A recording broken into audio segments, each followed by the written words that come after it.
الحمد لله نحمده ونصلي على رسوله الكريم أما بعد أعوذ بالله من الشيطان الرجيم بسم الله الرحمن الرحيم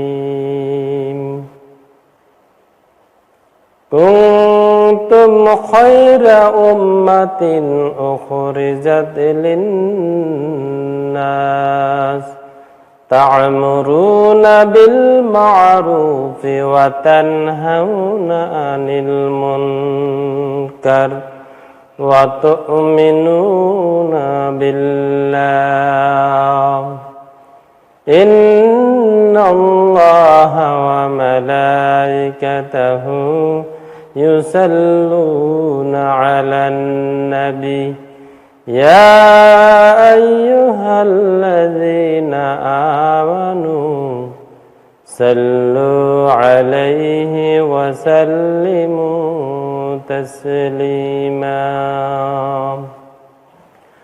اللهم صل على محمد وعلى آل محمد كما صليت على إبراهيم وعلى آل إبراهيم إنك حميد مجيد اللهم بارك على محمد وعلى آل محمد كما باركت على إبراهيم وعلى آل إبراهيم إنك حميد مجيد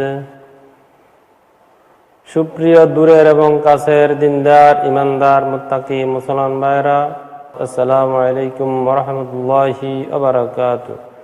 আমরা সর্বপ্রথম শুকরিয়া জ্ঞাপন করছি সে মহান আল্লাহ সুবহানাহু ওয়া তাআলার, যার অশেষ মেহেরবানিতে সুস্থতার সহিত জীবন যাপন করার জন্য যে আল্লাহ সুবহানাহু ওয়া তাআলা আমাদেরকে সুযোগ করে দিয়েছেন, সেই মনিবের দরবারে শুকরিয়া জ্ঞাপন করছি আলহামদুলিল্লাহ। অসংখ্য অগণিত দরুদ প্রেরণ করছি মানবতার মহান বন্ধু সাইয়্যিদুল মুরসালিন রাহমাতুল আলামিন দ্বারা বিশ্বের দিশাহারা শান্তির অন্বেষায় হন্যহারা জাতির কানকতা আল্লাহ পাকের হাবিব বিশ্বনবী মুহাম্মদ রাসূলুল্লাহ সাল্লাল্লাহু আলাইহি ওয়াসাল্লামের প্রতি। সুপ্রিয় দর্শকবৃন্দ, আমি আপনাদের সামনে পবিত্র কালামে হাকিমের সূরা আল ইমরানের 110 নম্বর আয়াত তেলাওয়াত করেছি। এই আয়াতের অর্থ এবং সংক্ষিপ্ত তাফসীর করার জন্য আমি চেষ্টা করব। আমার এমন কোনো ইলম নাই, জ্ঞান নাই যে আমি এই আয়াতের উপর আপনাদের সামনে তাফসীর ব্যাখ্যা পেশ করব। আমার এমন কোনো ইলম এবং জ্ঞান নাই।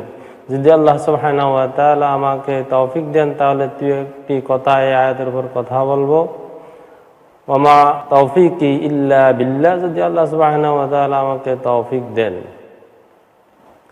আল্লাহ সুবহানাহু ওয়া তাআলা বিশ্বনবী সাল্লাল্লাহু আলাইহি ওয়াসাল্লাম তার উম্মতদেরকে তিনি ইঙ্গিত দিয়ে লক্ষ্য করে আল্লাহ সুবহানাহু ওয়া তাআলা সূরা আল ইমরানের 110 নম্বর আয়াতে আল্লাহ সুবহানাহু ওয়া তাআলা লক্ষ্য করে বলতেছেন, কুনতুম খায়রা উম্মাত উখরিজাত লিন-নাস তা'মুরুনা বিল মা'রুফ ওয়া তানহাউনা আনিল মুনকার ওয়া তু'মিনুনা বিল্লাহ।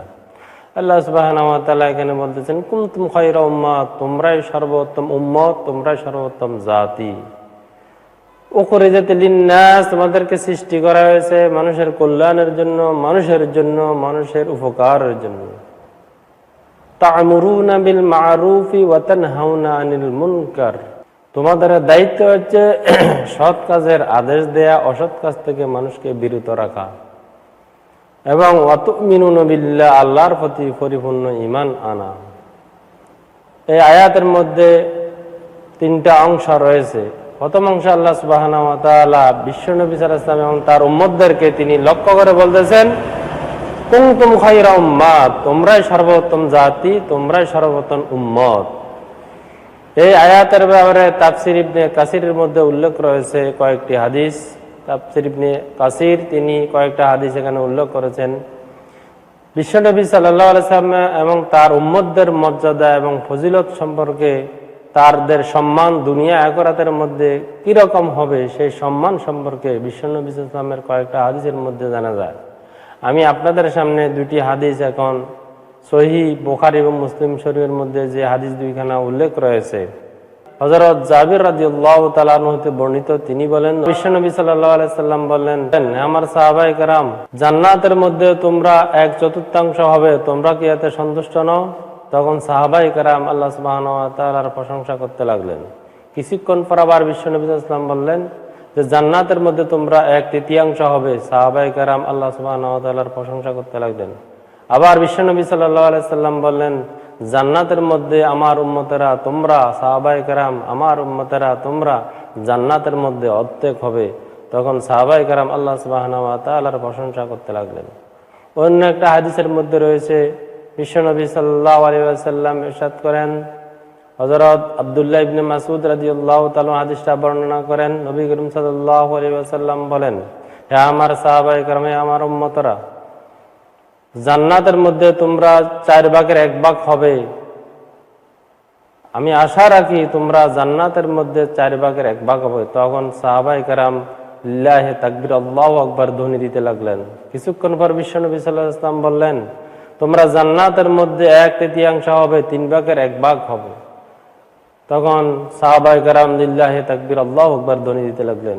তিনি আবার বিশ্বনবী সাল্লাল্লাহু আলাইহি ওয়াসাল্লাম আবার বললেন, আমার সাহাবায়ে কেরাম, তোমরা জান্নাতের মধ্যে অর্ধেক হয়ে যাবে, সমস্ত জান্নাতীদের মধ্যে আমার উম্মত অর্ধেক হবে। তখন সাহাবায়ে কেরাম আবার লিল্লাহি তাকবীর, আল্লাহু আকবার ধ্বনি দিতে লাগলেন। তাহলে এই হাদিসগুলো থেকে মধ্য থেকে জানা যায়, আরো অনেকগুলো হাদিস রয়েছে, এই হাদিসগুলোর মধ্য থেকে জানা যায় বিশ্বনবী ইসলাম এবং তার উম্মতদের শ্রেষ্ঠত্ব এবং তার মর্যাদা কতখানি। অন্য একটা হাদিসের মধ্যে বিশ্বনবী সাল্লাল্লাহু আলাইহি ওয়াসাল্লাম বলতেছেন, হ্যাঁ আমার সাহাবায়ে কেরাম, আল্লাহ সুবহানাহু ওয়া তাআলা সকল নবীদের উপর আমি মুহাম্মদ রাসূলুল্লাহ সাল্লাল্লাহু আলাইহি ওয়াসাল্লামকে মর্যাদা এবং শ্রেষ্ঠত্ব দান করা হয়েছে। সকল নবীদের উম্মতদের মধ্য থেকে আমার উম্মতি মুহাম্মদীকে, আমার উম্মতদেরকে শ্রেষ্ঠত্ব প্রদান করা হয়েছে।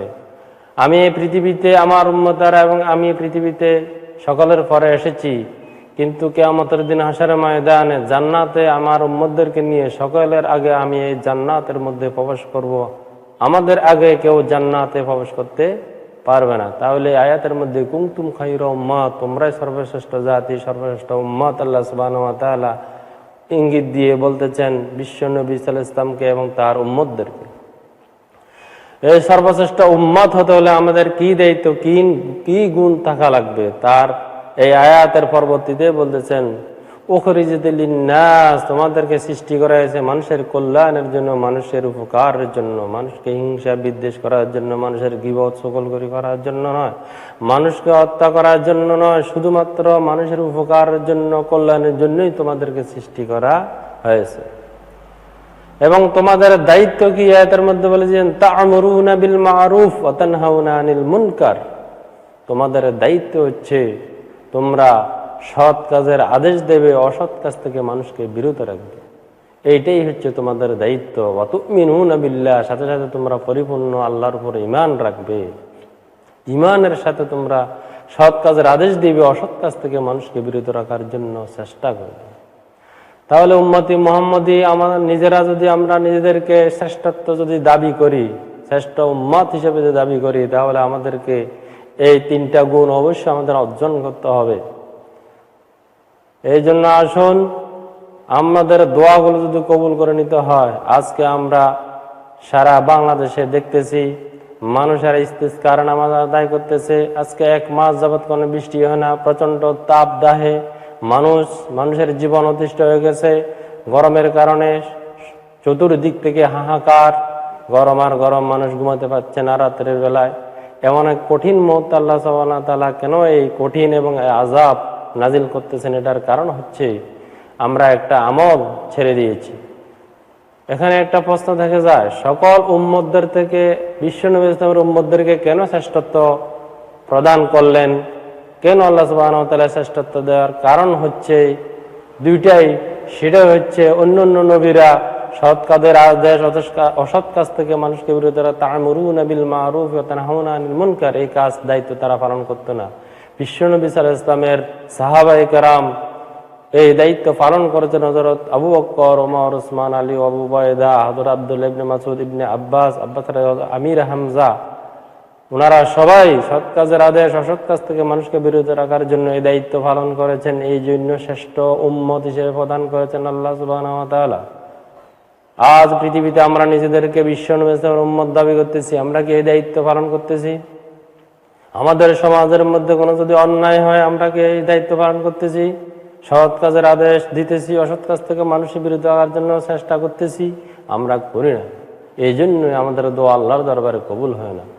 এই জন্য বিশ্ব নবী সাল্লাল্লাহু আলাইহি ওয়াসাল্লাম আমাদেরকে বলেছেন, মান রাআ মিনকুম মুনকারান ফালইউগাইয়িরু বিয়াদিহি ফাইন লাম ইস্তাতি' ফাবিলিসানিহি ফাইন লাম ইস্তাতি' ফাবিকলবিহি যালিকা যাফুল ঈমান। সমাজের মধ্যে যদি কোনো অন্যায় কাজ, অপরাধ, অশ্লীলতা, বেয়ানা যদি তোমরা দেখো, তাহলে সেটা তোমার যদি ক্ষমতা থাকে হাত দিয়ে বন্ধ করে দাও।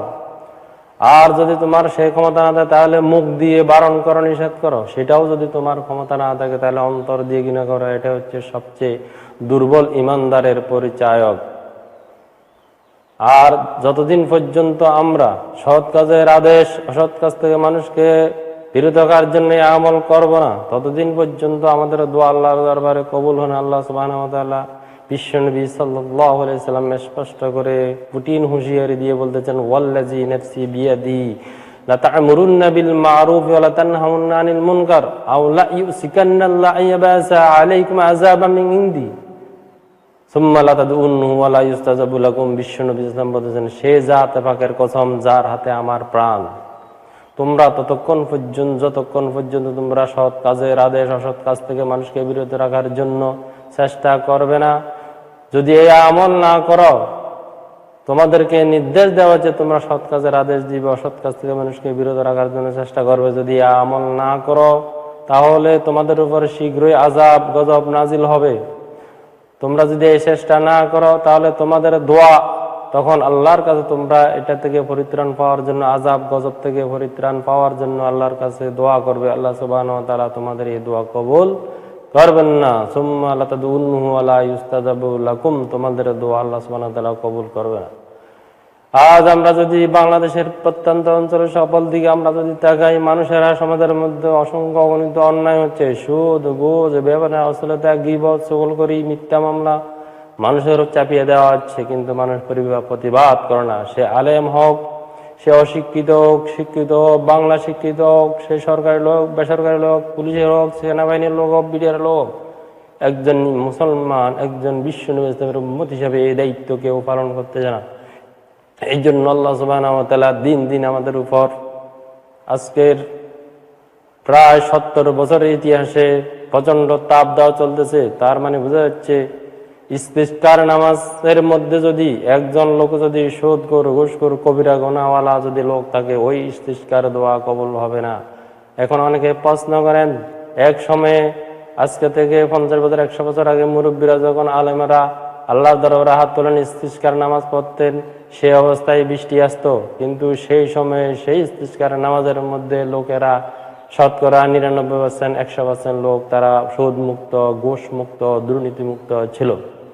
কিন্তু আজকে আমরা ইস্তিসকার নামাজের মধ্যে বেশিরভাগ লোক, 90% লোক সুদের সাথে জড়িত, গীবতের সাথে জড়িত, বেহায়াপনা, অশ্লীলতার সাথে জড়িত রয়েছি। সেই জন্য আল্লাহর দরবার আমাদের দোয়া কবুল হচ্ছে না। আসুন আল্লাহ সুবহানাহু ওয়া তাআলা আমাদের সবাইকে হেফাজত করুন। আল্লাহ রাব্বুল আলামিন আমাদেরকে রহমতের বৃষ্টি দান করুন।